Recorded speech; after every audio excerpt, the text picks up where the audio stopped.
All right, fellas, subs, ladies, gentlemen, them, they're all in between. We've met Mark. We know Mark's now probably going to be a regular on the channel here and there. I'm going to let him do his thing. Cut to the B-roll, Sal.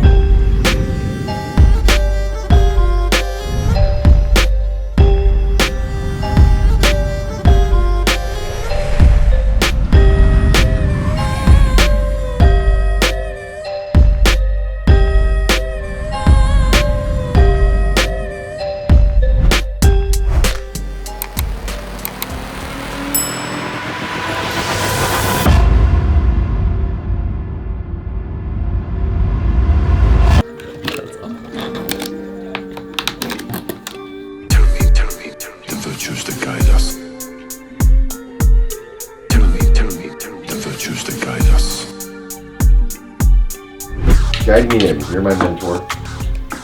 Yeah. Double hooking's tricky, but when you get it down, you just move them simultaneously, and we want to make sure we support the weight of the snake fully. And if you need to, not you make can it go feel on the uncomfortable.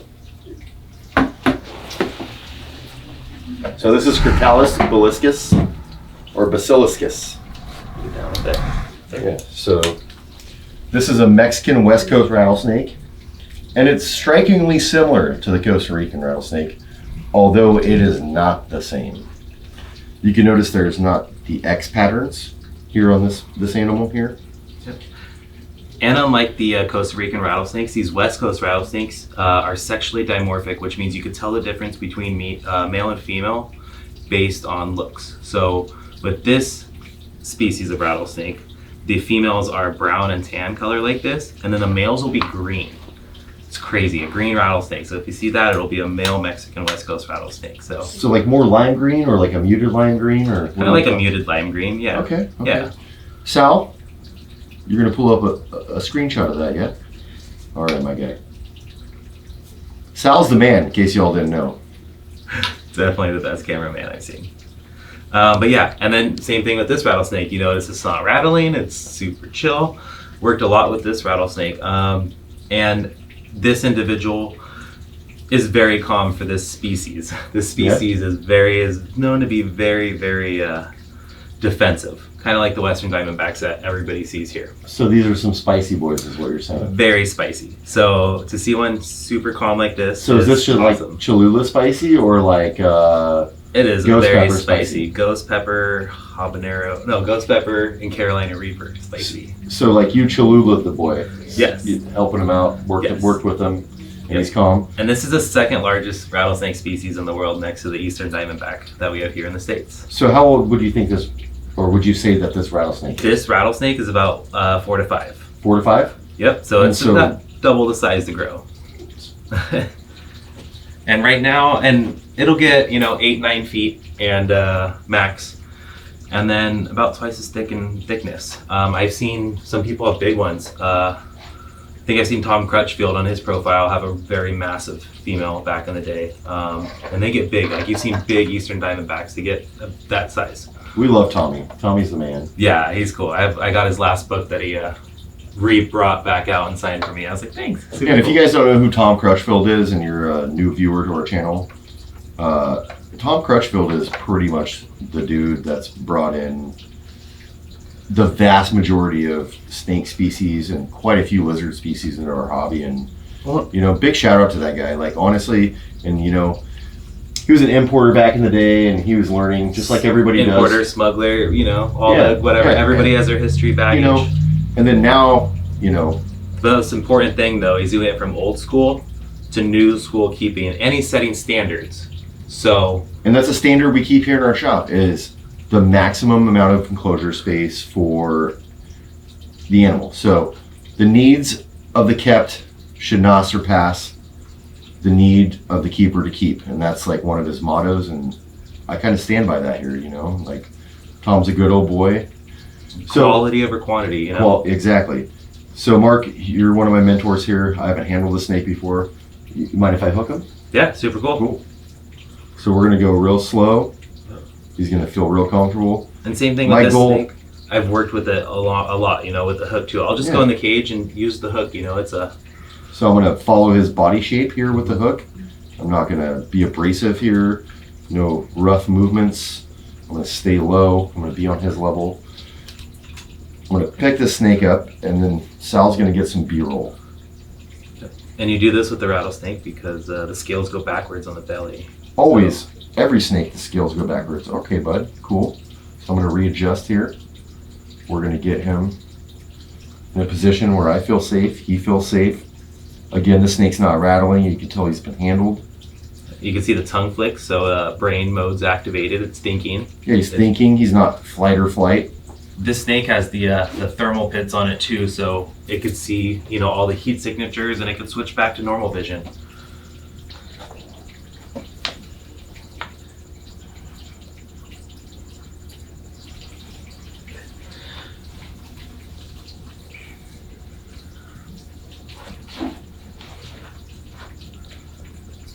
And then yes, you could see all of the keeled scales on this snake. It's beautiful. And then the other thing with snake hooks too, you can use the back of them. I like to use the backs of them a lot. Yeah. Keeps me from stabbing the snake, and if I don't have to, you know. Like if it was a cobra or something, a super quick snake, I wouldn't use the back, but for a lot of them, I like to use the back. This guy seems even calmer than the Costa Rican, which is awesome. Pretty sure I can handle this snake like a non-venomous snake, but I would just never take the chance. Yeah. Responsible keeping here, responsible handling.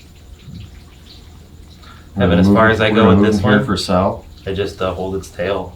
That's as far as I go. So use the hook and the hand method, which is my favorite.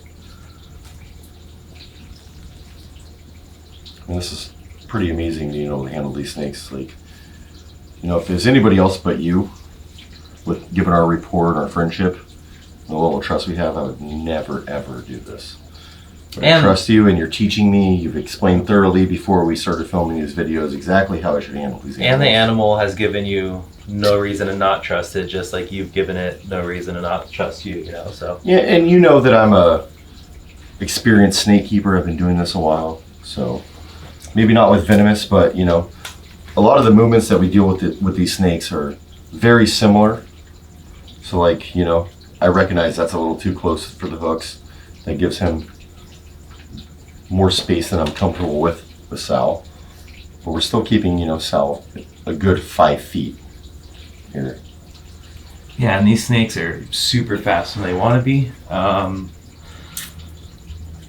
yeah, these things are usually spicy. What type of venom does this guy?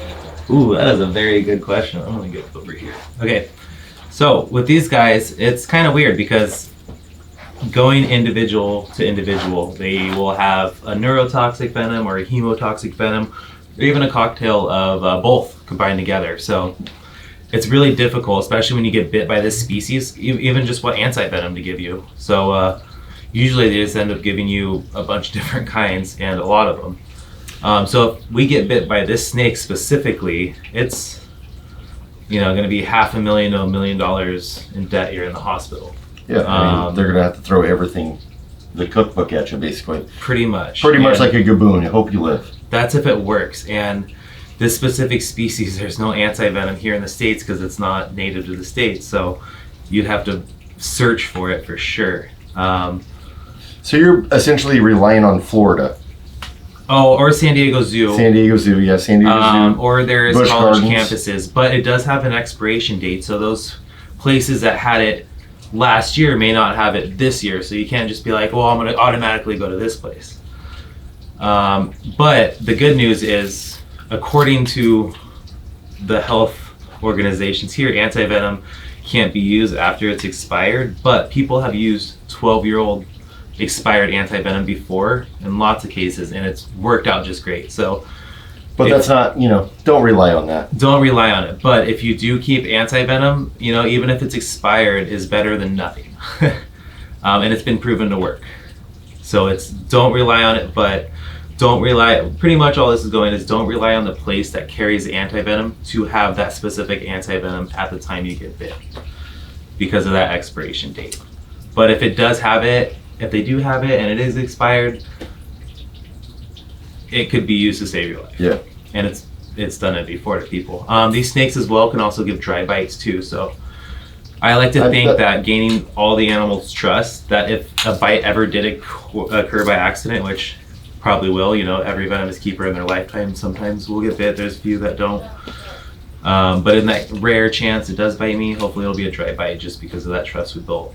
And there's lots of keepers that do get bit and nothing happens. It's crazy. So Mark, you know, you keep these snakes. We've been working together for quite a while. We know each other quite well on a personal level, and we've just kind of ventured into this whole venomous thing for me. How would you rate my keeping so far? My hook skills? Super good. Yeah? It's all about the hook skills. These things save your life when it comes to these animals. These are your best friend, your tools, your lifesavers, everything. These hooks save your life and keep the animal safe at the same time, you know? So fun fact, Mark was kind enough to give me a yellow / hypo, whatever you want to call it, false water cobra. So I am allergic to false water cobra venom because I'm allergic to bees. And we did find that out the hard way. And that's all it took, was one time. You know, I trusted a snake, a baby that Mark gave me, and I had no experience. And Mark learned me on, hey, this is what you do, this is what you don't do. If I wasn't allergic to the venom, I probably wouldn't have had an issue, but I was. So what that did is tell me, hey, I need to invest in some hooks and go deeper down the rabbit hole on how I handle these snakes. Because I love the false water cobra he gave me, you know, and just because I'm allergic to his venom, you know, that's allowed me to handle essentially a non-life-threatening rear fang clurid species like it is venomous. And yeah, a bite from my adult female, I couldn't even imagine what that would feel like. So. Yeah, so, you know, even the baby, you know, I've been bitten by babies before. Some bites hurt, some bites don't. And I think same thing with the babies. They can, whether to choose to inject the venom or not. Because there's been some bites where it's like, oh, it didn't hurt. And then some other ones where it's like, ooh, it stings, you know? Like. I was definitely injected. Yeah. Both times I've gotten tagged. Once from a female that we since found another home for, and then the male that we have, who's now a puppy dog, which I have. That's the next video coming out, actually, after all these venomous that we do. We'll bring the parents back over here. Yeah, and we're going to bring the parents back. We'll do a video with my little baby boy, and then we call him Old Yeller, and then we'll bring the parents by, and you can see that they're just puppy dogs.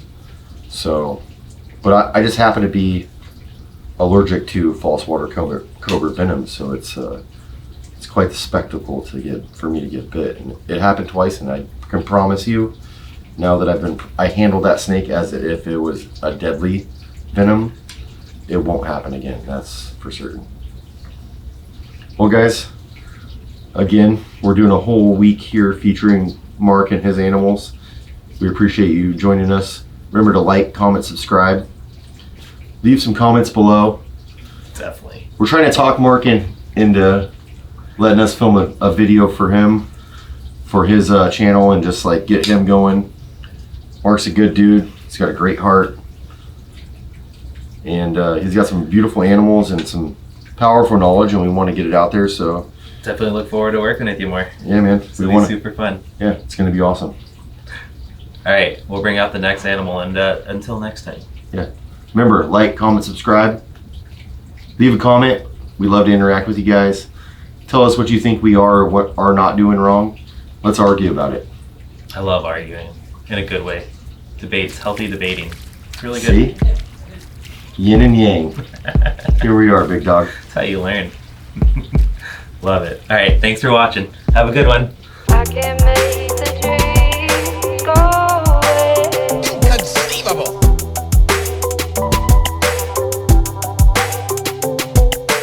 I can make the dreams go away. Inconceivable.